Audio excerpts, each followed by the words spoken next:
Welcome to APPA's 18th Town Hall on COVID-19. My name is Billy Zadek, APPA Standards and Codes Administrator. Allow me to review a couple of housekeeping items before we start.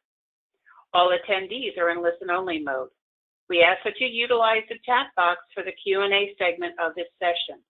While we attempt to respond to all questions submitted, should we run out of time, all responses will be posted to APPA's COVID-19 RAQ Recently Asked Questions webpage. We also remind participants to ensure their speaker volume level is set for your comfort. Our speakers are gathering us from across the continent, and as such, varying volumes will be present. Today's session will award professional continuing education credits, as well as APPA credentialing points and AIA CLUs. For AIA certificates, please email me at Billie, BILLIE@appa.org, along with your AIA membership number if you have not done so in the past. Our webinar recording will be posted to the APPA website later this afternoon. Additionally, you will receive a follow-up email within 72 hours providing designated links to all webinar recordings, presentation slides, as well as information on upcoming webinars and town halls. At this time, it's my pleasure to introduce Lander Medlin, APPA's Executive Vice President, your moderator for today. Lander, take it away. Thank you, Billy. Welcome all attendees. We appreciate your engagement in these town hall meetings as we further explore the impact of COVID-19 on our facilities organizations and the education enterprise. Our town halls occur on Fridays with a different target and focus. We paused for delivery of our virtual facility summit this past August 3 to 5, and to give you time to further finalize fall reopening plans. Next Friday, we will focus on caring for the caregiver, mental health resources for frontline teams and students. I want to extend a warm thank you to ASHRAE for the fine work they are doing. We very much appreciate it, and all three of our panelists are members of ASHRAE. As always, thank you for joining the dialogue. Please post your questions at any time. That's what makes this a rich conversation and the special community we share. As schools renegotiate their reopening, you have made it absolutely and abundantly clear you need advice and guidance, greater clarity from knowledgeable professionals that can help you consider practical ways to successfully manage your HVAC systems and strategy. That's why we chose this topic today, the impact of COVID-19 on HVAC considerations. Our three panelists will share their knowledge, expertise, and professional advice concerning coronavirus aerosolized particles, their impact on indoor spaces, and the resultant impact from airborne transmission and your HVAC strategies. So here's the format for today's town hall. I'll provide a brief introduction to set this past month's context. I'll introduce each panelist who will share some framing remarks, move to Q&A from all of you, and I'll conclude by highlighting additional resources and provide final closing remarks. I figured I was. Since we last met, the United States has so far surpassed another grim milestone, topping 5.5 million cases. In just 1 month alone, we added over 1.5 million cases, and sadly, we're approaching 175,000 deaths, leading the world in the number of cases and fatalities. In fact, the infection total has more than doubled over the past 2 months. I want you to take a look at this next slide showing one positive COVID-19 case occurred on June 14th and the corresponding transmission that followed, 91 people by July 4th. This image powerfully demonstrates the power of exponential growth and spread. Now, the University of Washington model now projects the death toll could reach nearly 300,000 by December 1st. That's pre-second wave of flu and coronavirus. In addition, there has been a 90% increase in the number of COVID-19 cases among U.S. children over the past 5 weeks. Increased testing is not the reason. Very young children and babies increased 7-fold, with Black and historic children being impacted more severely. The proportion of cases in teens and young adults has gone up 6-fold. So what can we do as individuals? Simple yet powerful. Follow the 3 W's. Wear a mask, wash your hands, and watch your distance. Now, collectively and institutionally, box in the virus through strategic testing, rapid contact tracing, effective isolation, and supportive of quarantine. This is actually the comprehensive response needed to get a handle on transmission and the rate of spread. In fact, today you'll see how important these things are for your indoor HVAC strategy. Now, some hopeful news. After months of frustration over testing shortages and delays, a new saliva test could give Americans a fast and inexpensive option to learn if they have COVID-19. Now, recognize this is just one step toward what needs to be a much more robust testing plan, but a good step. Unfortunately, an emergency approval to use blood plasma on virus patients is on hold, citing weak data from the largest plasma study. That's disappointing for sure. Now, economically speaking, a lot of things have happened in the last month. The S&P 500 did set its first record since February. A rebound fueled by big tech shares, a massive government stimulus, and optimism about the world's ability to manage the pandemic, despite the economic devastation and record unemployment. Now, employers added 1.8 million jobs in June, and the unemployment rate fell to 10.2%. And the pace showed a loss of momentum as reopenings faltered after a burst of economic activity in late spring, and so far recovering less than half of the jobs lost due to the pandemic. Unfortunately, filings for jobless benefits rose to 1.1 million last week, suggesting an uptick in layoffs as the economy slowly recovers from the pandemic's effects. And sadly, the additional unemployment benefits expired and have not been replaced or renewed. Consumer confidence fell in 41 out of 50 states since July. And worst of all, at the end of July, U.S. economic output fell 9.5% in the second quarter, the biggest drop on record, which translates to a 32.9% annual rate of decline. Ooh, the collapse was unprecedented in its speed and breathtaking in its severity. Let's go on to education and higher ed. The most recent news headlines concerning education's face-to-face reopening plans tell it all. Colleges hope for an in-person fall. Now the dream is crumbling. And pressure mounts on in-person holdouts. Yes, it has gotten way more complicated with COVID's rapid spread within days and weeks of students' return to campus. With college football a $7 billion industry, postponing or canceling the fall season is seeing the unraveling of a lucrative season that collegiate sports officials have labored for months to save. No matter an institution's final decision, in-person, hybrid, or otherwise, there remains much preparation from facilities to ensure we follow the science and make decisions with enough time for effective implementation. This is indeed an untenable position for us as we attempt to positively and effectively manage the community's perception of what constitutes safe spaces. Hence, our panelists will share their knowledge, expertise, and professional advice you can apply to your building HVAC systems, protocols, and strategies.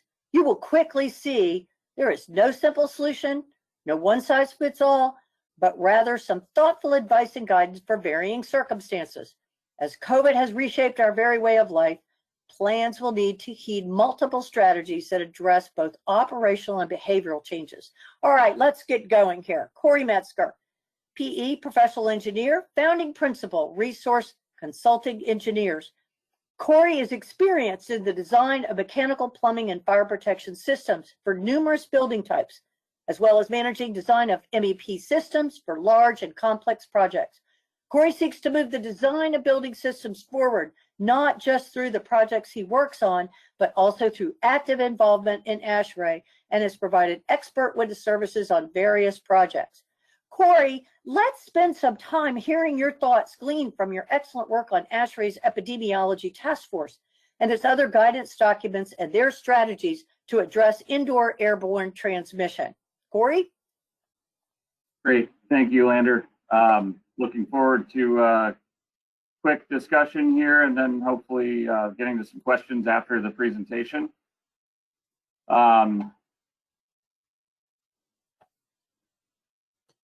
Can we move to the next slide? Excellent. So I'd like to start off with a quick acknowledgement of a few key team members and folks that have been involved in the process from an ASHRAE perspective over the past number of months. The Epidemic Task Force is led by Bill Bonfleth and Dennis Knight.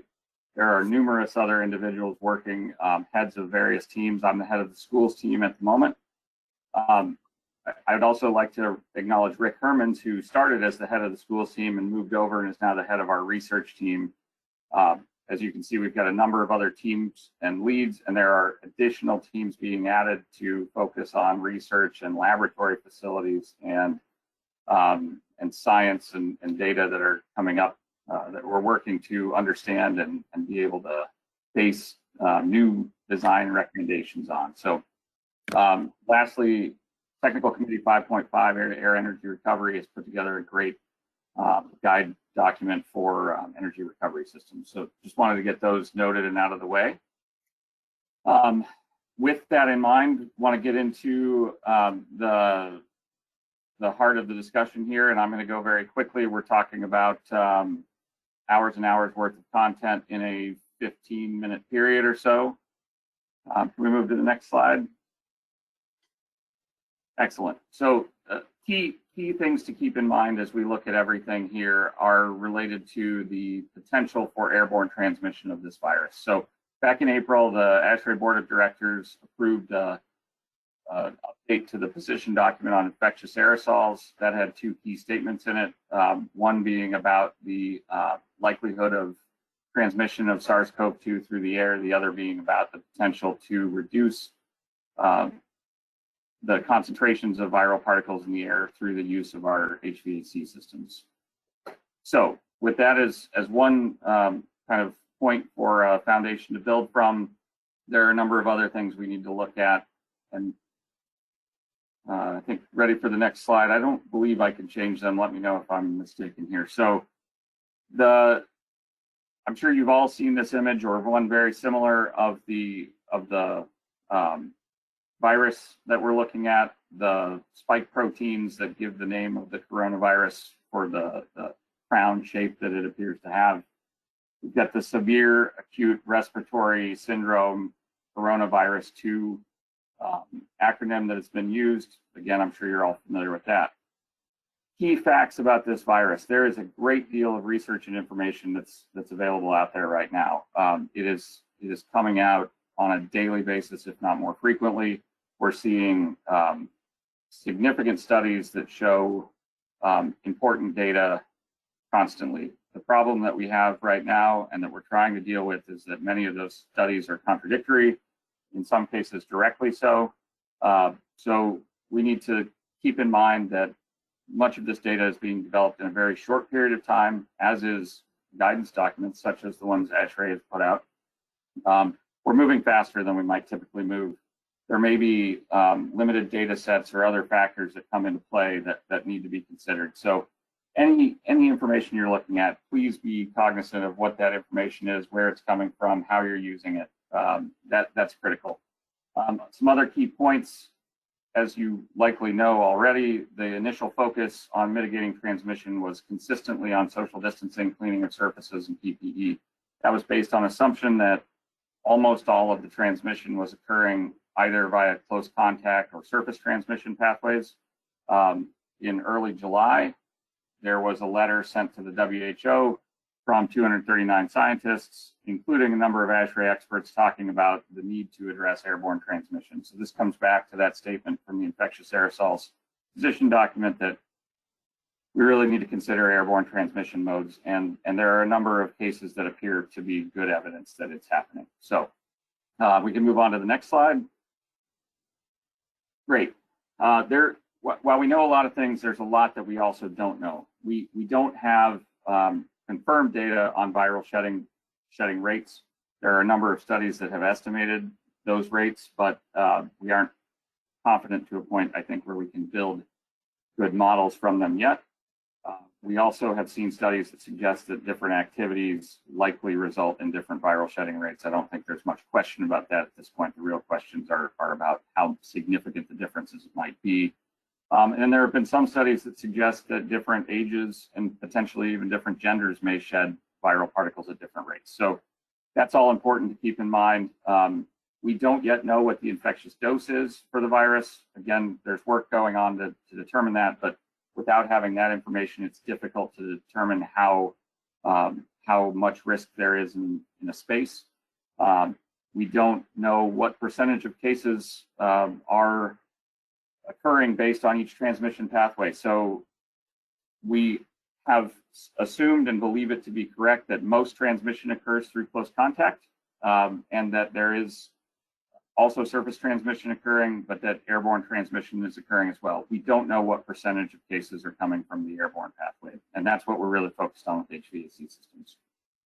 We don't know where the virus goes when it's airborne, or how long it can travel, or how far it can go. There are some studies that have found viable viruses within 7 or 16 feet of an infected individual. There are other studies, and I think Steve will get into this a little more. There's one study that has found RNA in a number of locations in the system, but we don't know whether that RNA was viable from the virus or not.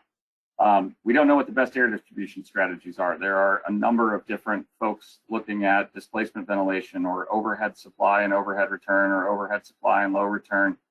We don't have good information on that yet. Different individuals or teams have come up with different answers. Okay, we can move to the next one here.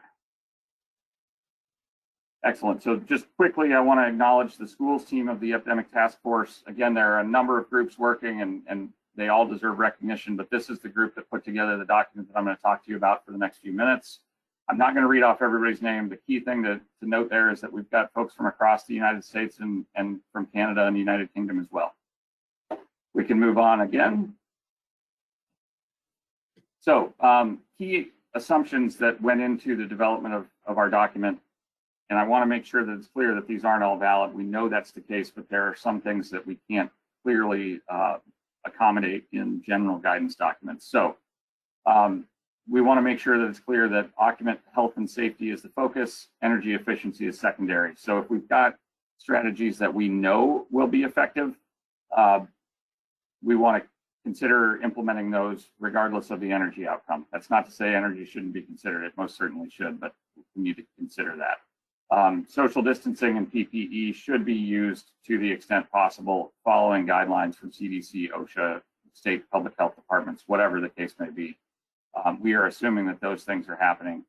We cannot prevent transmission with an HVAC system no matter what we do if those steps aren't taken. We're assuming that proper cleaning protocols are in place, again, meeting CDC guidelines, State Department of Public Health, whatever might be your jurisdiction or the group that you're following.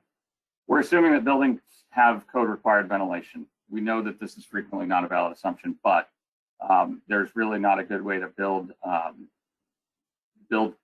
steps to mitigate from without ventilation in a space.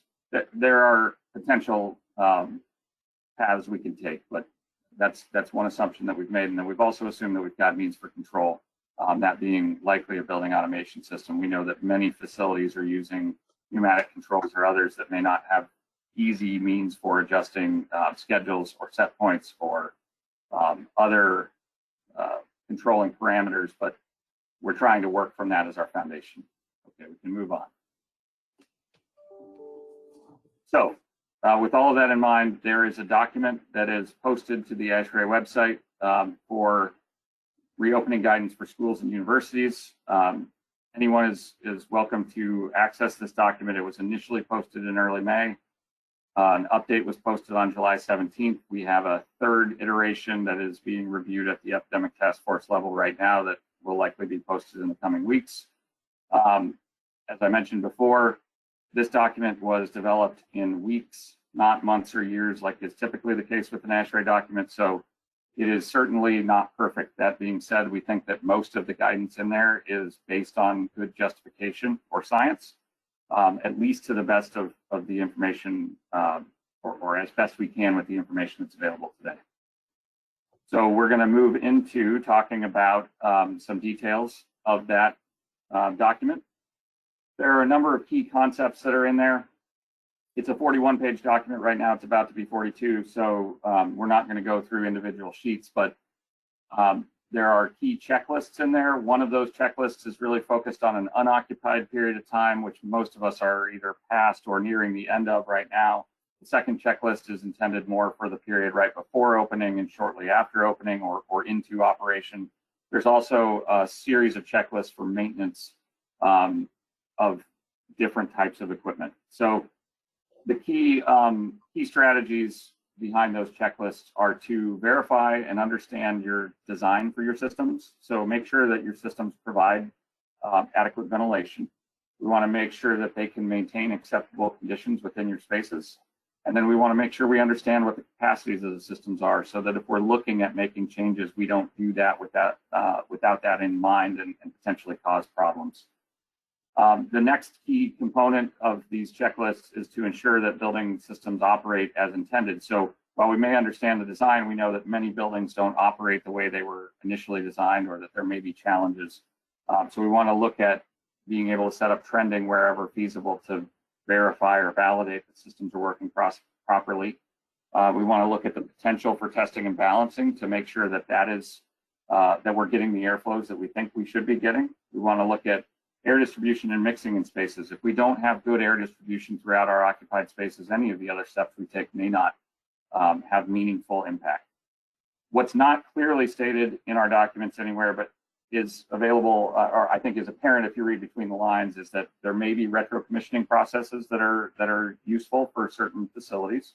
Calibration of sensors should be considered. So I just want to make those 2 points clear. We do recommend looking at indoor air quality trouble spots. So if you've had spaces with humidity issues, other challenges, those are things that we want to get squared away so they don't potentially exacerbate other problems that can go along with a virus that attacks lungs or other. I guess we don't want to further stress occupants. And then looking at energy recovery device leakage, that's something we can talk about a little more in questions if we get to that point.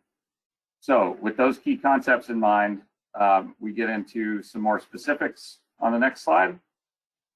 So specific concepts that we've identified to look at as short-term potential modifications for system are ventilation and flushing, increasing filtration efficiency, potentially minor control system modifications, and other possible improvements. So I'll go through those each briefly.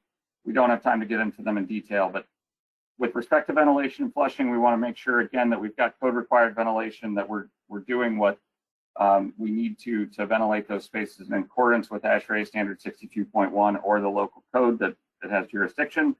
There are cases where we may advocate for increasing those airflow rates. Some of our initial guidance suggested increasing it as far as we could, and we're looking at that closely to try to understand where we can go from there, because obviously that has a significant energy penalty involved. We also want to look at flushing buildings, so pre and post occupancy, running a purge cycle that can get out any concentration of contaminants. So what's recommended in the schools and universities guidance and the building readiness guidance right now are slightly different. The ultimate goal is to get about 3 air changes of outside air through spaces, through occupied spaces, that should reduce contaminant concentrations by 95% or more. So that's one key strategy to look at. With respect to increasing filter efficiency, there's significant potential for removal of viral particles from building air using better filters. So a MERV 13 filter has a dramatic improvement in removal of particles when compared with a MERV 6, 7, or 8 filter, which is probably what's in many of your buildings. We can look at minor modifications. So we talked about building flushing. That's going to involve at least changes to schedules. Looking at changing things like demand controlled ventilation. There may be opportunities to change set points there, or it could be a sequence change, but there may be challenges with demand controlled ventilation, particularly when it's based on carbon dioxide, which is generally the surrogate that's being used there. There are some other steps that can be taken. You can look at the implementation of portable HEPA filter units located in occupied spaces. You can look at humidification. There's some evidence that suggests that there may be benefits from humidification. I think Steve's going to talk about that a little bit more as well, and potentially evidence that maybe it's not as effective. And then there are some other treatment technologies that can be looked at. Now, one thing I want to be clear about with all of these is that any of the steps that we're talking about here need to be carefully considered. There are potential pitfalls with all of them. If we increase ventilation, we may add more load to the cooling coil or heating coil than it can handle. If we increase filter efficiency, we may add pressure drop that causes our fans to reduce airflow enough that they don't get good air change rates in some spaces. If we make control modifications such as disabling demand controlled ventilation, we may over-ventilate unoccupied spaces and under-ventilate occupied spaces depending on how systems are configured. The use of humidification in a building that's not designed for it could cause very significant indoor air quality problems and building envelope problems. Portable HEPA units could be loud enough that they impact space function. Okay, so all of those are things to consider. We just need to make sure that any strategy we implement has been very carefully considered and isn't just being applied without that careful consideration in place. So moving on from those key concepts, I guess I want to quickly summarize what we've gone through here. Again, there are hours of content, trying to squeeze them into 15 minutes. So I want to be respectful of your time and hopefully have time for questions. We'll do our best to answer those. But the key takeaway here is that there are a great number of variables we're dealing with, and many of them are out of our control. We are dealing with a rapidly changing pool of information. We do know that airborne transmission is possible and is likely in some cases. So we need to be cognizant of that and work to reduce the potential for that transmission to occur to the extent that we can. We need to know that our systems work to be able to move in that direction and that they work as they were intended to. That gives us a foundation to build from if we want to make improvements. So adding ventilation and filtration can reduce viral particle concentrations. Again, this is an application specific consideration. So just arbitrarily adding ventilation may not have an impact for some systems or some building configurations. It needs to be looked at on an individual case-by-case basis. And the same is true for humidification or air treatment systems. There may be cases where there's value in looking at those systems. There also may be cases where there is significant potential for harm to the building or the occupants if those are implemented arbitrarily. So that is what I've got for you today. I think I will hand it back over to Lander, and thank you for your time. Corey, you did a fantastic job. I really appreciate it. With so many unknowns, the speed of ASHRAE's guidance is impressive. You gave us helpful caveats, the basis of your assumptions, and it was, I thought, really good that you recognized the behavioral aspects are critical elements to one's HVAC strategy. And then the important considerations on the checklists within this 42-page document, and that all the strategies are part of a systems approach. I think it's really a fair way to address all of this. You can't just do one thing over here and not see the impact elsewhere. Really fantastic. Thank you. So I'm going to now move to Steve. Steve T. Taylor, PE, professional engineer, principal, Taylor Engineering, located in Alameda, California. Steve is a registered mechanical engineer specializing in HVAC system design, control system design, indoor air quality engineering, computerized building energy analysis, and HVAC system commissioning. Mr. Taylor graduated from Stanford University with a BS in physics and an MS in mechanical engineering, and has 40 years of commercial HVAC and control system design and construction experience. He is a fellow of ASHRAE, the American Society of Heating, Refrigerating, and Air Conditioning Engineers, and one of the very few to have received all of ASHRAE's top awards for technical achievement.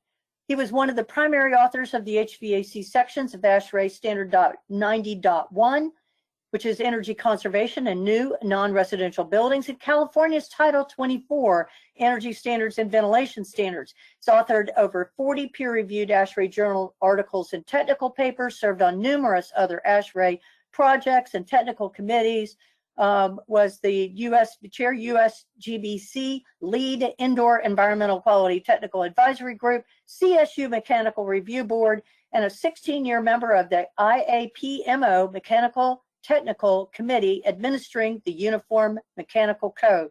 Now, Steve, You have a wonderful white paper available on your website addressing this topic and more. Please help us understand your design safety perspective with the latest information and guidance you have concerning virus transmission. Steve? Will do. Thank you. Could you go to the next slide, please? So the transmission paths that Corey talked about earlier are shown here. The first, the bottom is the contaminated surfaces, which the experts call fomites. And this was thought to be a primary path early on, and now is considered to be sort of secondary. The one in the middle is large droplets, and that's still considered the primary path, which we'll talk about later. The third path is the airborne path, and that's the one that is contentious right now.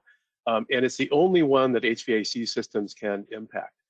So the droplets there are, if they're light enough, if they're airborne enough, and they can be mixed in the space, then ventilation can reduce their concentration and therefore the odds of getting infected. The other paths, the droplets and fomites, are not affected by HVAC at all. Next slide. So this contention about whether this is the airborne route is a real route is still being debated. Right now, the two major worldwide organizations, the Center for Disease Control in the US and the World Health Organization for the world, they right now say that the short range droplet transmission, the one in the middle on the previous slide, is the primary route. After CDC does not even mention airborne or aerosols as a transmission path. And the World Health Organization, after those 239 scientists that Corey mentioned, cajoled them into softening their airborne route section, which they said initially was not likely to be there. They changed their wording to cannot be ruled out, and then they follow that with however, and it goes on to say that they don't think that it's a major route.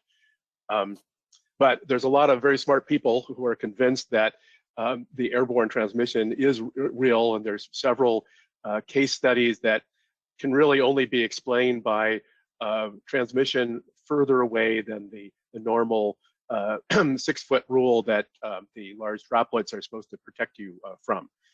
However, they're really talking about a room scale transmission. Transmission not from long distances, but within a room. So the 6-foot rule doesn't work, perhaps, but they're not talking about what I call AHU-scale transmission. Next slide, please. Can you make this go? This is a movie. Nope. Okay. No, that's too bad. Okay, so this is a CFD movie that you can't really see right now, but this is the famous restaurant in China that has been well studied, and the index person is the one that has the big red blob coming out of them. And this person was laughing and talking loudly in a restaurant that had very little ventilation. What it did have is some mini splits with the fan coils over on the right-hand side, blowing rather strong airflow to the left. And the simulation showed that the large droplets were primarily confined to the table that the person was at, and you can see that 4 other people at the table were infected. The little red heads are the people that got infected. But the air currents from the air conditioner were strong enough to take the middle-sized particles and throw them all the way back against the left wall where they affected people there, and then currents went back underneath and towards the right-hand side, infected a couple of people there. But what also shown in this is that the green particles, which are the lighter ones that behave more like gases, those eventually would distribute all through the restaurant. However, nobody else got sick, and the servers didn't get sick. So what this says to me is that yes, we do have an airborne component, but it seems to be still confined physically to a small distance. It goes beyond the 6-foot rule that the large droplets are protecting you from, but it doesn't seem that the smaller particles are infectious, that they're not, in this case, they didn't get anybody else infected in the room. And curiously, even the fan coil inlet had no virus RNA on it, suggesting it was not able to suck up the particles that had virus in it. Next slide, please. Oh, so this is what I call the air handler scale transmission. I don't seem to be able to use my cursor here, but okay, so on the bottom floor there, somebody coughs, and the larger droplets are within a short distance. The smaller particles can go further. So person on the right, the woman on the right there, very likely, very possibly could have enough exposure to the droplets to get sick. The lighter particles and the ones that desiccate to be small enough to behave like a gas can get drawn into the returner system. So these are very light particles, very small particles, and their infectivity is really unknown at this point. The previous slide sort of suggested that they weren't terribly infectious when they get to be that small and light. Clearly, the amount of virus in any drop is going to be a function of its diameter, which goes as the volume goes as the cube of the diameter. So the smaller it is, the less virus it can possibly hold. In any case, some of these viruses get drawn up the return system, get drawn up in the shaft, and as they go up into the shaft, they're going to be diluted by the return air from the other floors. When they get up into the air handler, they get diluted further with the ventilation outside air that's being drawn in, and then they go through the filter. And that filter, if it's a decent filter, will take out a substantial amount of the virus. So what comes out of the air handler now is a very low concentration of small particles that when they get down to the third floor with the woman standing there, what are the odds that that person is going to be infected? Are the viruses still viral? Are they still contagious, infectious? Or are they are inactive or dead? Viruses apparently don't actually live, so you can't say dead, they're inactive. Or they just simply diluted enough that they're not going to challenge that person's immune system. So far, there's basically no evidence of this AHU scale transmission having occurred. There's a great study at the University of Oregon Hospital that did test for virus on the filters, and they found that there was definitely some RNA on the filters. Some of it got through the filters, in fact. But this air handler, by the way, hospitals are allowed, with standard 170, they're allowed to recirculate air from most rooms, including rooms that have patients in them. And those patients are shedding virus, all the time. And so it's a perfect living laboratory to go into a hospital. If you want to see what AHU transmission is real or not, here's a place where we have the known shedding occurring and the virus getting into the return system and going around. But there was no report of any infections in areas served by the air handling unit beyond the patient rooms.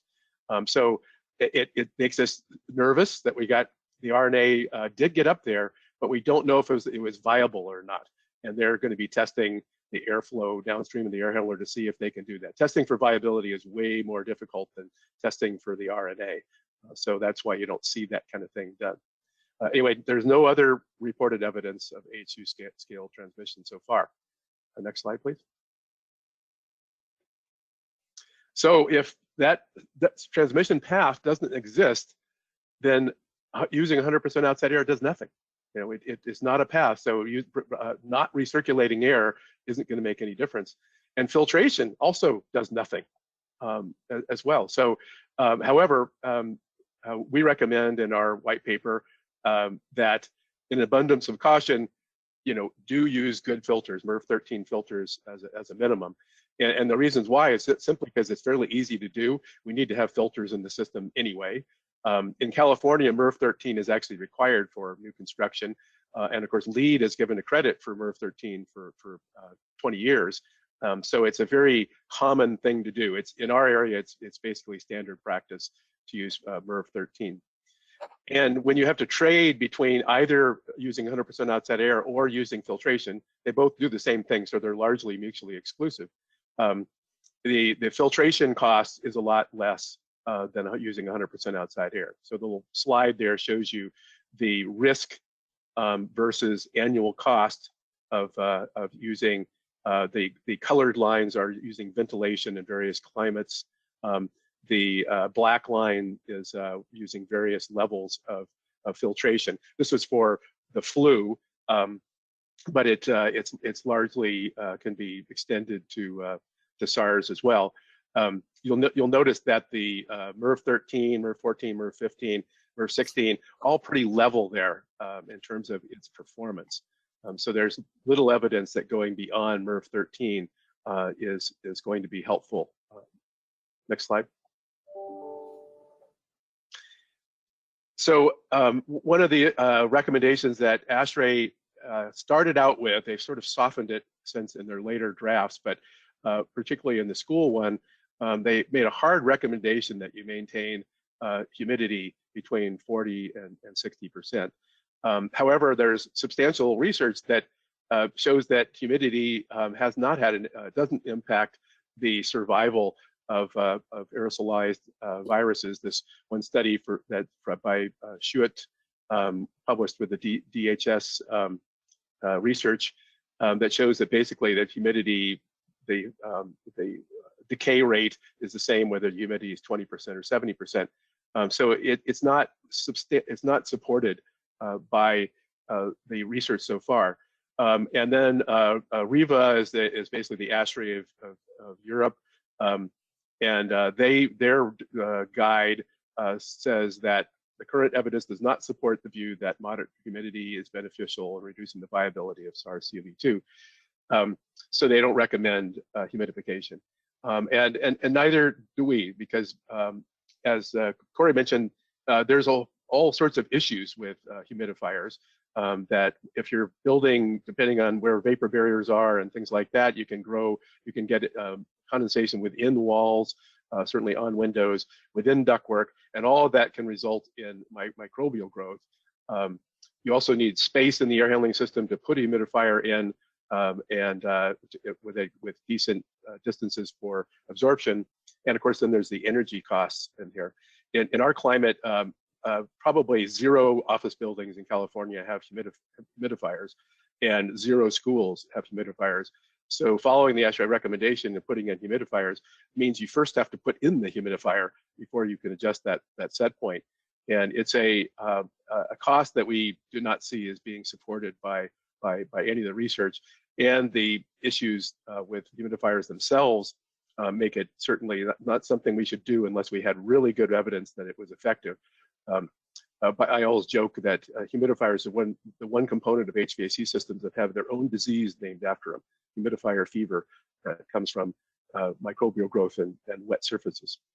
Next slide. So what can we do?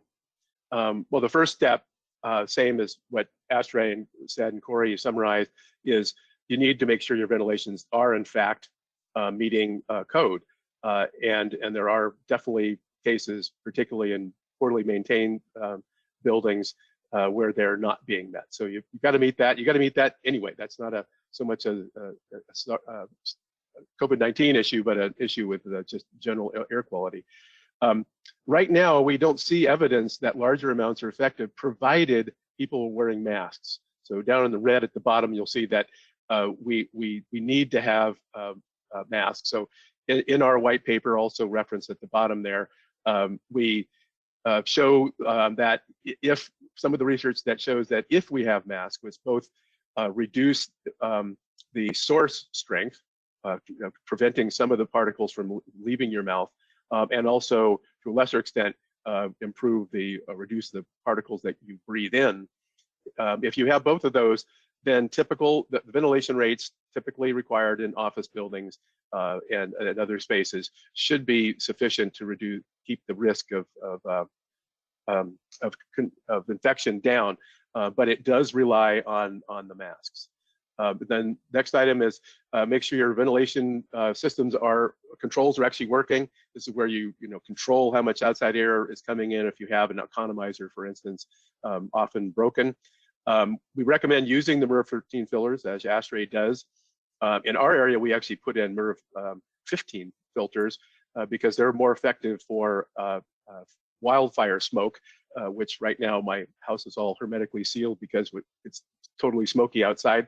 We're having our typical wildfire season here in California, and the MERV 15 filters are more effective at those small smoke particles. But one of the questions is, well, we can't make MERV 13 filters work. The pressure drop is too high, or you can't find them in the depth of filter bank that I have. Well, MERV 13 filters are available with a 1-inch filter. 2 inches for sure, 4 inches for sure, and obviously the 12 inches, 15 inches that you get with larger high efficiency filters are certainly available. The pressure drop is an issue, and the frequency of cleaning them is an issue. A 1-inch MERV 13 filter will have to be changed like every month, but it can be done. And usually, I'm a design engineer, and I can tell you that we're very conservative in sizing external static pressure on our systems. They very seldom need as much fan energy as we design for. So if you have a VAV system which will automatically adjust for pressure drop, I would be really shocked that you couldn't just swap your filters out with MERV 13 and no one would even know. So don't think you can't do it without first giving it a consideration. Start the system 1 hour before occupancy. That's required here in California by our ventilation standard. We do not see a need to run 24/7, which was an early ASHRAE recommendation. The half-life has been shown to be between a half an hour and 3 hours. Certainly by 12 hours later, then the concentration will be sufficiently diluted and to be a minor, if anything, risk. Just like ASHRAE, we recommend disabling the demand control ventilation systems that are required by 90.1 and Title 24, which is occupied standby. That's where you reduce the ventilation rate when people are not sensed to be in the room, and CO2 demand control ventilation as well. With CO2 demand control ventilation with VAV systems, the control sequence is complicated enough that just changing the set point to say 400, the ambient, actually doesn't work. So we recommend something in between the normal 1000, a little bit down from that 800, to cause you to get more ventilation without causing a crazy energy penalty. All of this is not going to get you away from the need for masks and distancing. It absolutely, as we said, ventilation can only help with the airborne path. The airborne path is definitely not the primary path, so you need to have masks. And even for the airborne ones, the calculations suggest that masks are needed to also make our typical ventilation rates work. All of this is in our white paper, which the link is shown there. We're in the middle of updating it to reflect all of the new research, but our basic conclusions are unlikely to change from what's there now. Thank you. Steve, that was really wonderful, and you helped us understand the contention over the virus real route of droplet transmission and that transmission path, and identifying case studies and the research associated with it. We will have some questions on room scale transmission and secondary rooms, etc. We will get the Gansu video clip from you and make sure that we put that in the information that we send out. And Steve, also someone had asked about the white paper on May 28, and I know you're in the middle of updating it, and that will occur pretty quickly, I think, maybe over the course of next week, possibly, right? Yeah, yes, we're actively updating it, and so we reviewed about 80 research papers in preparing the white paper. Since then, as Corey mentioned, the amount of research has just gone crazy, and I'm reading. I'm through about 80 more. We'll probably get through more of like 100 by the time we update it. So lots of new stuff in there. There's still so much we don't know, as Corey mentioned as well, but we will update it with the latest and greatest stuff. It's wonderful. And just let me know and I'll make sure that we point people to it. I liked that you talked about the abundance of caution, because that's what we're trying to deal with managing the perception, right? And then there was a great update on humidification and the corresponding concerns over that, because we've heard a fair amount about that, and it does come with its concerns, issues, problems, energy costs, etc. Good follow-up on what can you do. That was great as a summation. And again, we have Steve referring back to what Corey said about behavioral changes and the adherence needed to that. It's just going to be critical in all of this. So now I'm going to move to David. David Handwerk. He's a professional engineer, PE, Assistant Vice Chancellor of Facilities at Arkansas State University. Having worked at Arkansas State University in positions of increasing responsibility since 2011, under David's leadership, the campus energy management controls were consolidated under a single system with all new installations and programming managed with a state staff, accomplished installation of a district chilled water system from scratch, managed over 160 million of new construction and renovations from academic to athletic facilities. David's 26 years of professional experience includes major capital construction management in higher education and food processing, engineering design, and management of multiple teams of professionals. His professional leadership in ASHRAE, APPA, and Central APPA, one of our regions, and other organizations is a testament of commitment to advancing and promoting the field of facilities management. David earned his bachelor's degree in agricultural engineering from Arkansas State University and a master's degree in mechanical engineering from the University of Arkansas. David, please give us your perspective from the facilities owner manager vantage point and the practical realities you face in the day-to-day application of these guidelines, especially with respect to existing buildings. David? Good day, everyone. I'm very humbled to be speaking with you today with this distinguished panel as we're discussing this important topic of how we as facilities managers and owners, how to approach the HVAC system of mitigation or preparation of trying to minimize the risk to our occupants in our buildings. Particularly from my perspective, it's our students, faculty, staff, and our visitors that come to our campus that we want to make sure we have safe buildings and safe environments for them.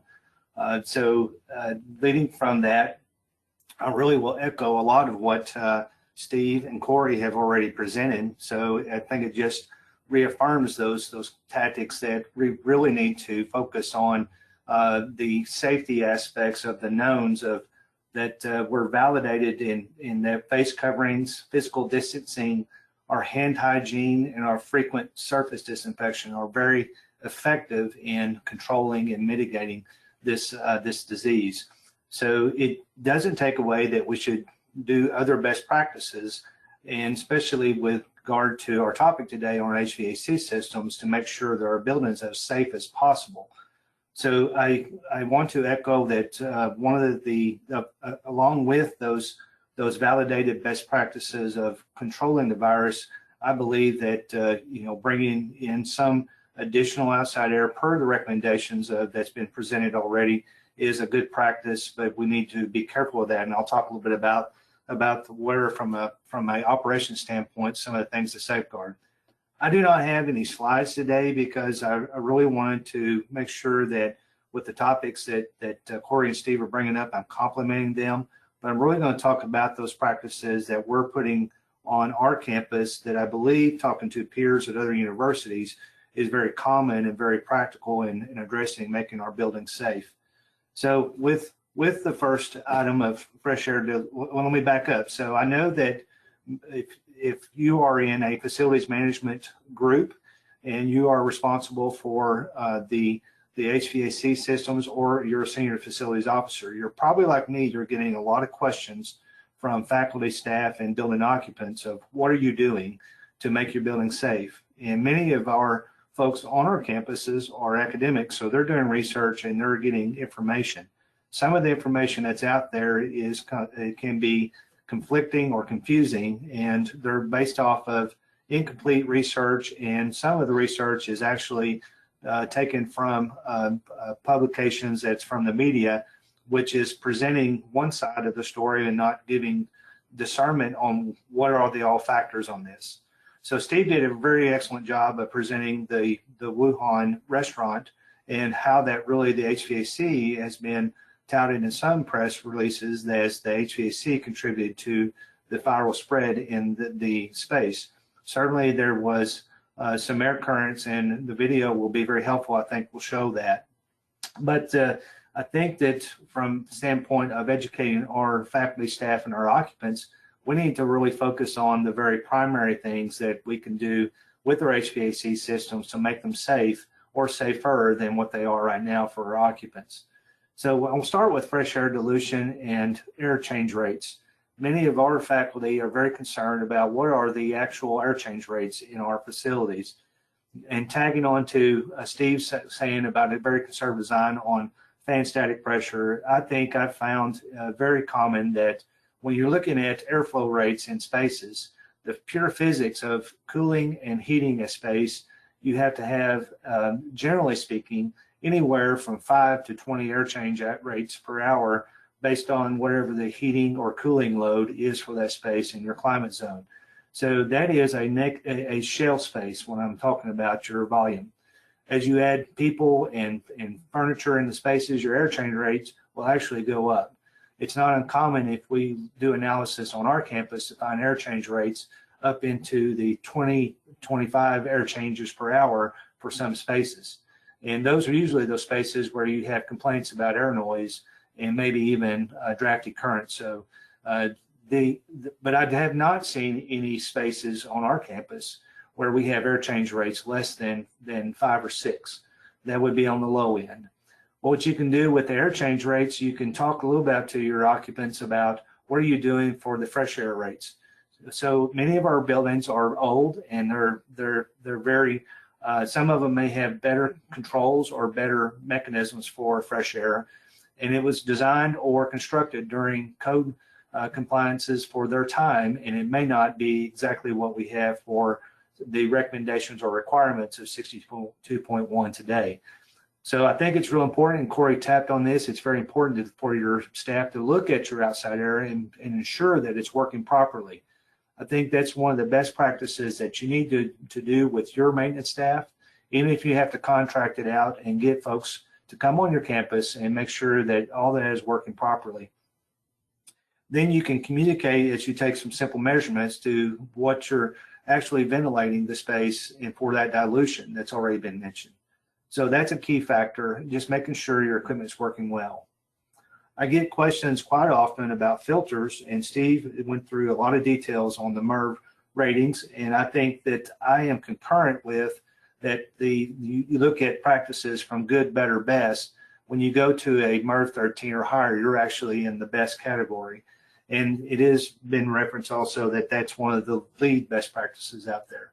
So I am a advocate of going to the best, but when we have air handler systems that may be 20 or 40 years old, it may not be possible to go to a MERV rating. Steve even mentioned it that you go to MERV 13 if possible. My approach on our campus, when we looked at our filter banks, most of them are C channels or some other type of slot where you slide a filter into. And so even if you put in a higher efficiency MERV rating, there is gaps between the filters, and maybe they will deflect because there's no support behind them when they start to load or when the airflow goes across them. Even though the gaps may be there and it's still doing some filtering, I think it brings it suspect whether or not you're actually getting a MERV 13 rated seal when you have a MERV 13 filters in there. That combined with our cost that we looked on our campus with our full filter contract, we have a basis of a MERV 9, and we can go to a MERV 11 for about a 20 to 25% increase for our total campus. But to go to a MERV 13, the increase was much more. In some cases, it looked like it was going to be as much as double to 1.5 times, 2.5 times the cost. So we had to make a value judgment saying, will MERV 13 in these cases make our building safer? I said no, but I believe that going forward, when we construct buildings with lessons learned, we need to approach that a MERV 13 should be our basis design for our equipment and make sure that we have the right filter frames in our air handling systems that's designed for the proper rating. I would say that if we're going to enhance our filtration and go to MERV 11 where possible, and that you look at the efficiency charts, there is a difference between MERV 11 and MERV 13, but it's not substantial. And we feel like from a cost-effective standpoint, we think that's best for us. And I think that it's been mentioned, you got to look at everything case by case and be very pragmatic to that. One thing relative to your HVAC air handling system that I think is very critical is that it's a best practice that you should be doing already is making sure that your cab inside your air handlers, inside your fan coil units and other air handling equipment is clean and disinfected whenever you're doing your servicing. So if you're not doing that, you need to step that up, and you can assure your occupants that you're doing all you can to make sure that the system is clean and functioning well. There's also the impact of, like, what do you do with your air handling system or whatever HVAC system when you have a positive case in a space? We get asked frequently, are you going to completely fog the HVAC system, the ductwork, and what are you going to do to make sure there's just no active viruses within the ductwork itself? We have to continually have our data behind us that shows where this virus does not live on surfaces longer than several hours in some cases, and in days at the most. So depending on the situation, I think you should bring in either your head of environmental health and safety or some industrial hygienist to give you guidance on what would be best for that particular case. You don't need to have, you need to have general guidelines, but not something that says, I'm going to do this level of cleaning for every case, even on HVAC system. Everything should be looked at as case by case. I think you need to focus on what you need to do about disinfecting the surfaces within the space and making sure that anything that the droplets or where persons have touched, those are disinfected. And that would be really the best practice and focus instead of looking inside your HVAC system. Other strategies that come up common on our campus, are we going to employ UV lighting, bipolar ionization, or in-room purifiers? I'm in a climate zone where our dew points are very high, and we have the possibility of propagation of mold because of our high dew points and difficulty in doing dehumidification and dehumidification control. So I'm a big fan of UV lights because you can put a UV light in front of a coil and keep the coil clean, where mold or other pathogens can stick to and stay on those coils. The problem with UV light in an airstream is that UV light needs basically three things. It needs intensity, it needs proximity, it needs time in order to kill a pathogen. So if there's a virus in an airstream going through the ductwork at several hundred feet per minute possibly, it's not going to get the contact time or the intensity in order to affect that virus. So relative to viruses, I think UV light can be done to clean surfaces, but it needs time. And so in a space, I think it will be marginal as best as being an effective strategy, and it's very costly as well. Bipolar ionization is something it's a proven strategy of dealing with pathogens, and I think it has promise with this, but the research is not evident on what it can do with COVID. And I would say that it will be a strategy if you want to do. I think it's definitely a proven strategy for helping to purify the air, but you need to be very cautious that how effective it is with the COVID virus. I would assume that it's going to be very effective, but I think if we need to wait and have more research, and I think Corey mentioned that. I get asked quite often with in-room purifiers, and Corey mentioned that the epidemiology schools task force recommends those. I have kind of mixed views. I think that in-room purifiers are great for small spaces, but when we have larger spaces and having multiple in-room purifiers, I think their effectiveness is going to be greatly reduced. And so We have not recommended that for our spaces. I think where you have situations like K through 12, where maybe you have smaller rooms and you have occupants in there for long periods of time instead of being transitional as with college classrooms, I think that they could have some higher efficiency or efficacy with dealing with the viruses and cleaning the air. I would state that in-room purifiers are going to do a good job of cleaning the air within proximity of a in-room purifier, but it's going to essentially, with the currents, unless there's airflow that's stirring the air within the room, it's going to be pretty localized, and it's going to have a hard time of purifying anything at the perimeters of the room unless you move that purifier around occasionally.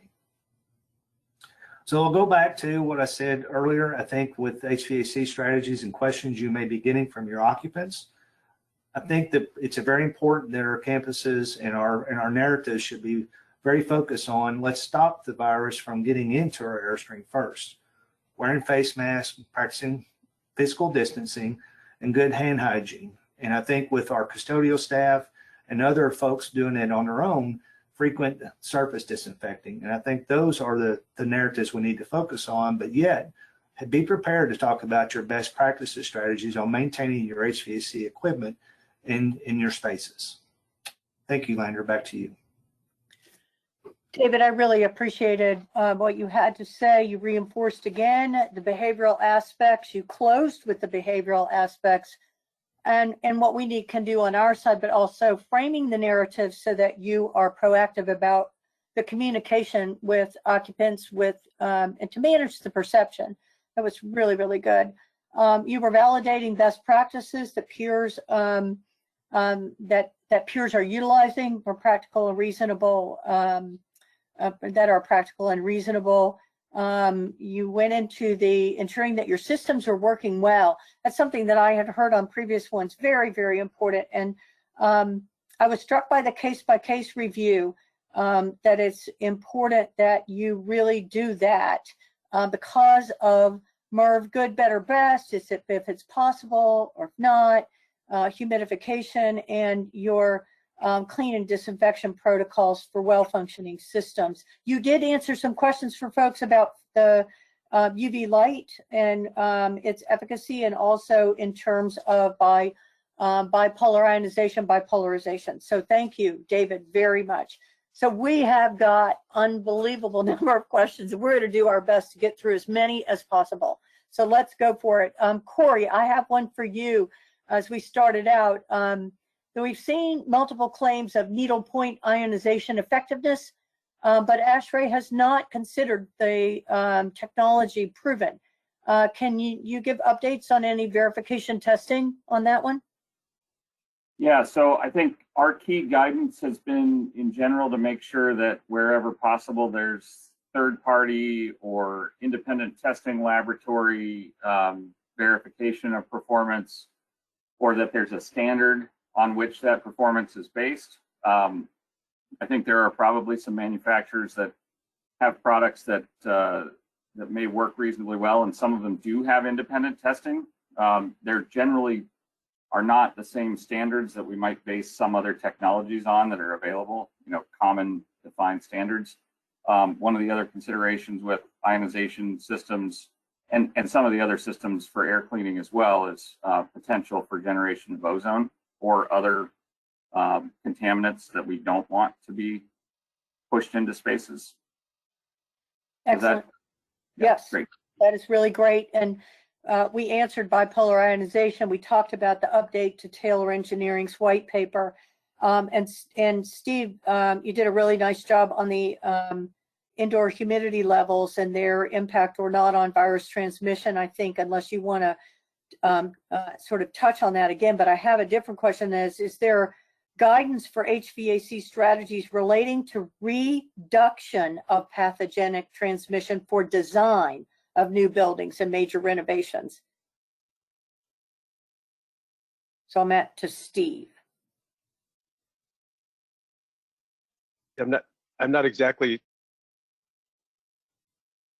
sure what that question means. Yeah, it's hard. I'm going to go through it again. Is there guidance for HVAC strategies relating to the reduction of pathogenic transmission in terms of the design for new buildings and major renovations. So we know there's issues around existing, but I think you've done a really great job in terms of areas of design for safety of reducing pathogenic transmission. Is that correct?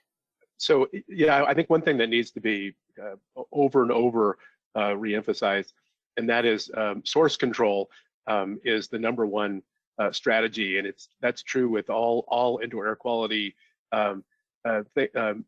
issues, not just disease transmission. So we want to keep people that are sick out of spaces. We want to keep everybody should wear a mask. They estimate that 40% of people are asymptomatic or pre-symptomatic. So even keeping sick people out of the building is not going to be sufficient, because there's other people that can spread the disease without any symptoms.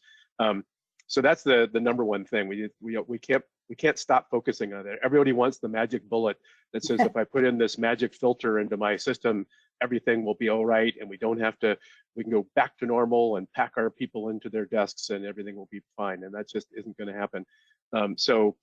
Can we do things with HVAC? Yeah, the things that I mentioned. We can make the filters work well. I think that ventilation rates and what the required ventilation rate is really unknown at this point. It's so difficult to determine. So the studies have been so far. First of all, you often see that, hey, airborne transmission is real. We need to improve ventilation, enhance ventilation. All sorts of adjectives in front of ventilation that say absolutely nothing about how you actually do it, right? So there's no numbers there. And there are some people that are trying to solve this, but it largely relies on a lot of mathematics that includes tons of assumptions that we really just don't know the answers to. So I would say at this point, stick with standard 62 and use those rates. I think that's the best we can do knowledge-wise. I get so for sure we want to be cautious, right? But the energy impact is important, particularly if it's something that we really don't know that it does anything. I'm all for if it does something good, we can say let's ignore the energy for a while. But I get very concerned when people start making changes to their systems because they may not put them back. They'll be, well, what about the next pandemic? What about this? What about that? So if you make it 100% outside air, or you make all the VAV box minimums 3 times what they used to be, are those going to get put back where they need to be when this is finally over? I suspect not. And with the combination of raising VAV box minimums, using 100% outside air,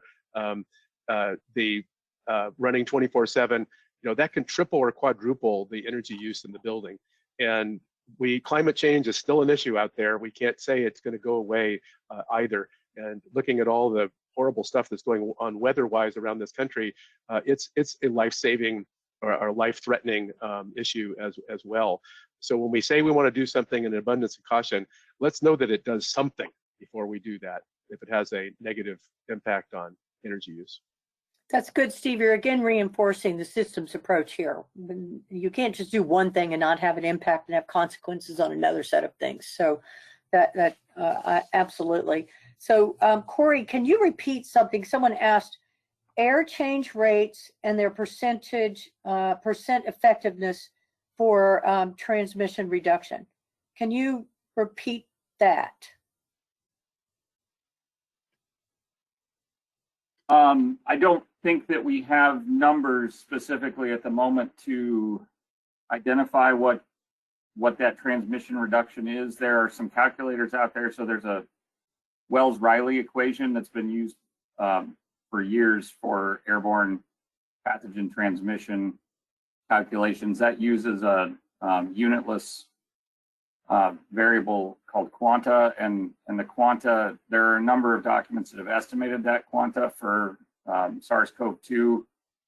So the best guess is that might be a reasonable calculator for defining that. That equation can be applied to determine the number, or to determine the effectiveness or the approximate reduction that would occur with number of air change rates of clean air. There are a couple of calculators out there that are available that have been produced that can be looked at that have that information in them. Okay, good. That's fine. That's fine. And I'm going to go to, I'm going to back to you, Corey, about is the 3 air changes of outside air recommended only for the pre and post occupancy flushing or on a continuous basis, 8 a.m. to 5 p.m.? You see where they're going with this? Yeah, that's a great question. So really what happens there is that 3 air changes is not an air changes per hour. That's 3 total air changes. So that could be over a 1 hour period, a half hour, 2 hours, depending on the space. Our focus is hitting the ASHRAE 62.1 standard for ventilation then, or the equivalent if it's a different standard in your area during occupied periods. So depending on the space, you know, a classroom space may be at or above that 3 air change rate or air changes per hour rate, or maybe slightly below, depending on the type of classroom, the occupant density, a number of factors. But certainly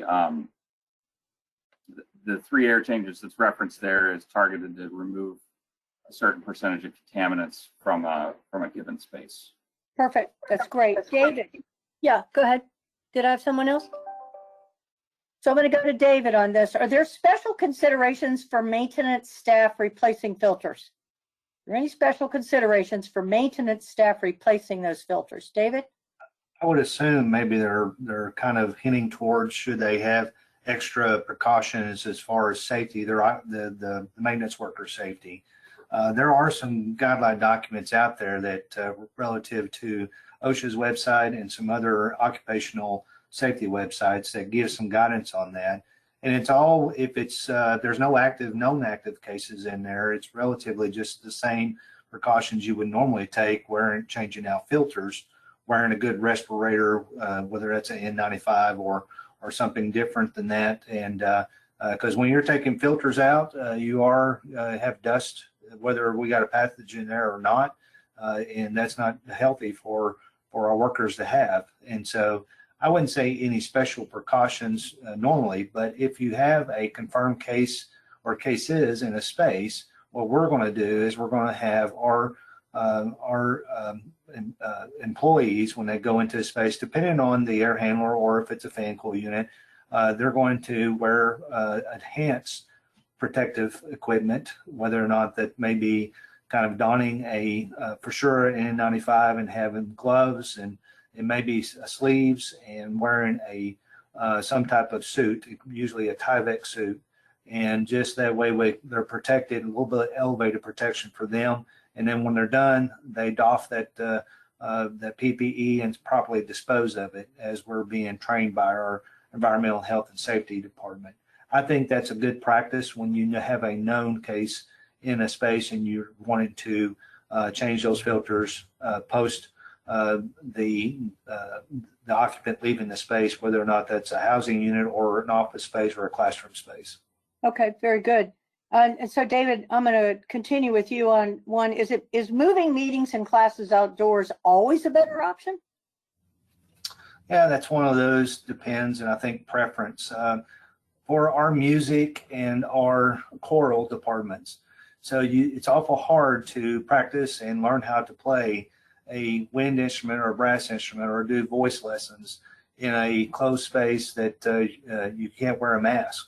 Now, the instructor or other people in the room can be wearing protection, but I think from our perspective, we're encouraging to move those outdoors, and we do have extra tent facilities for other purposes, so it's already there. And all that provides is fresh air dilution, so it reduces the risk of that virus of actually being active and moving around the air to close proximity. But I would add to that, our state guidelines are recommending that 12-foot distance in those conditions, as opposed to being just 6 foot. So I think taking all those precautions, if you're indoors and you're disinfecting surfaces after those practices, I believe that you're still providing a safe environment. Is there elevated risk if you're in there for longer than 30 minutes? I believe that research tends to show that that's a possibility, but I think from a standpoint of moving outdoors, I think it's obviously going to have you fresh air dilution is going to be much better. But what if there's a breeze and it's blowing the effluent from somebody that's 20 feet away? We don't have enough research to say, are they still at risk or are they safe? Very good points. Very good points. So I'm going to get into this airborne transmission stuff again. And Steve, I'm going to go to you, and then Corey, I'm going to rebound back to another one on room scale, and that is, so the simple question is the airborne transmission, does that mean only within a single space? And because what they're asking is, can it get into and through and into the second disconnected space? That's where it's getting confusing. And I think, Steve, you were talking about that and did a really good job. Can you do sort of a summation clarifier here? Yeah, so the issue with the airborne is that the evidence is suggesting that the classic 6-foot distance doesn't always work, and there are particles that are small enough to be moved around by air currents that can cause infections within the room further away than the 6 feet. And there's suggestions that ventilation will help that. We don't really know if that's true because, as I mentioned, ventilation only works if stuff leaves the room. So we have to have particles that have viruses on them be light enough and buoyant enough that they will be mixed into the air and leave the space through a return grill or an exhaust grill. That's the only way that ventilation does anything. It's not entirely clear to me that restaurant, Chinese restaurant one gives an example that the smaller particles were not causing any infection, and the CFD showed that they filled the room, but they were clearly not in a concentration enough to cause any infection. So it's we just don't know. We know that there's an issue with confined spaces. The medium-sized particles can move around with air currents and other things and go beyond the 6-foot rule. There's been buses that have had issues, but so far there hasn't been any documented case of something happening in one room and causing an infection in another room.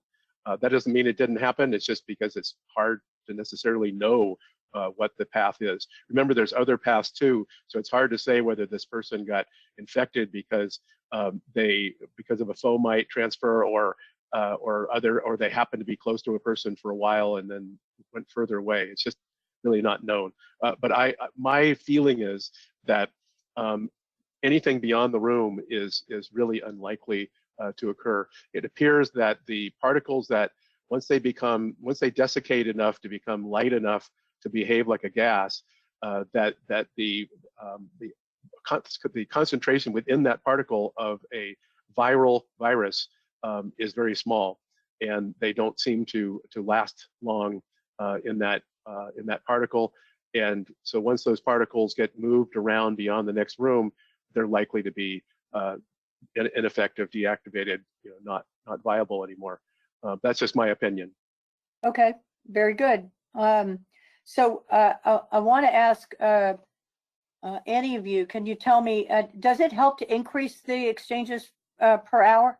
Because we've got a lot of numbers floating here. Does it really help? I mean, Corey, maybe you want to touch on that, because it says recommended air exchange in classrooms is normally it's 4.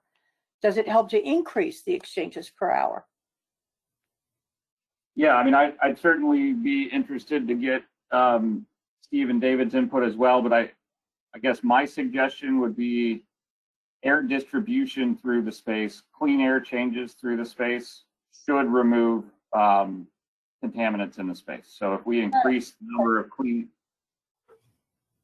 if we increase the number of clean air changes through the space, we should remove more contaminants or remove them more quickly, if you will. I think one note too so I think I'm in agreement with most of what Steve has said there. The one note that I would make, and I guess also want to make sure I take feedback on this. If you've got systems that aren't central systems or have smaller recirculating areas, like if you've got a small package rooftop unit that serves 2 or 3 spaces, that's where I would probably be more. I think Steve's probably right that the likelihood of transmission through a central system is very low. The smaller those systems get and the smaller the areas that they're recirculating within, I think the potential goes up. At least that would be my take on things right now. And if you have terminal equipment, that may be another case entirely. Heat pumps or fan coils, something like that. Yeah, I agree with that. The bigger the system, the less likely transmission is, but simply because dilution occurs at every other space. So it's really going to help you out with a larger system. The issue of small systems, there is a study in China, a Chinese hospital, where they had a dedicated outside air system serving a ward and fan coils in that ward as well. And they went through very detailed CFD to try to explain how people on one side of the ward got infected from people on the other side of the ward, using just looking at the air currents coming out of the supply grills. And very curiously, they did not even look at the concept of air being drawn from the system through the fan coil and delivered to the other spaces through the fan coil. But they concluded that they were able to explain the transmission purely from what was happening below the ceiling. So if that in fact the case, even that small scale one wasn't evidence of the HVAC system causing transfer. Again, they didn't look at it in detail, but which was interesting. Just a comment on that. I mentioned that I've read tons of research papers, and what is really frustrating is that most of these research guys do not get HVAC people on their team to help them understand how HVAC systems work. And we learn a lot more if it wasn't just a PhD, but also a PE that was on the team and was able to construct the experiments in a manner that really gave us information. I wouldn't disagree with that. So, David, I have one that just came up, and it says, due to social distancing, most classrooms will be only half or less full.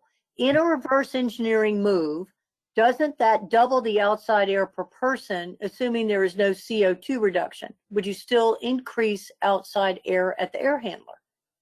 Interesting, right? Yeah, so I would follow just, the 62 is a well-vetted type of a scientifically supported document that says, we need to ventilate at these rates per person. And, it can get into debate in certain applications whether or not that's too much or not enough. But I think that just looking at the ventilation rate, the minimum ventilation rate per person is really the starting point. So if you're not controlling these older buildings, we may or may not have control where you can actually ventilate at a rate per occupancy. So yes, in those conditions, you're going to be ventilating more than typical. If you have a classroom that seats 100 students and now you're down to 30, you're over ventilating that space. I think I would put some extreme caution, depending on the controls on that, on how you manage that. But you should look at that and make sure that you're doing prudence, that you're not over ventilating, because I'm like Steve. I don't think that you should overventilate and sacrifice yourself on the other side of the coin whenever you're going to spend more cost on energy. And but you always got to look at safety first. And Corey stated that very eloquently on the start of this table talk. We look at safety, and then you work back and make sure you're still safe, but you're being a good steward of your assets and how you're managing your energy cost and taking care of the building as well, because overventilation in certain aspects will cause other problems. So you just got to be very careful. Very good. And that question will close us out in terms of questions and go to close. Unfortunately, we don't have more time to do more, but I may find that we need to do a session just on questions. We might end up doing that with a team of you, but if you don't mind, if I can come back to you with some of the questions, the three of you, and even if I just call you so I'm not taking too much of your time, to get some because they're really, really great. So thank you so much, all three of you. We look forward this fall to you experiencing our virtual classroom. Professional development is key to your success moving forward, and we can certainly help. Now, we have another slide on the continued standing call for images on COVID-19 engagement we're using on the website.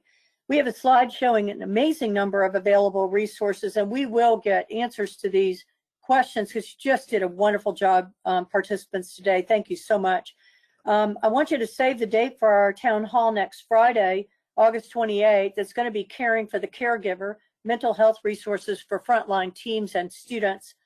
I think that's a really one that gets short shrift, and we need to pay attention to this, and we can be super helpful to the community if we're more knowledgeable on the tips and tricks associated with this. So as I close, it has been said that bravery resides in every heart, and someday it will be summoned. Life is tough and uncertain right now, and will continue to be so for a while longer. How we manage through it is our choice. As such, I suggest we choose hope over fear, hope for a better future. Choose the light over facts over fiction, the light to see our way forward.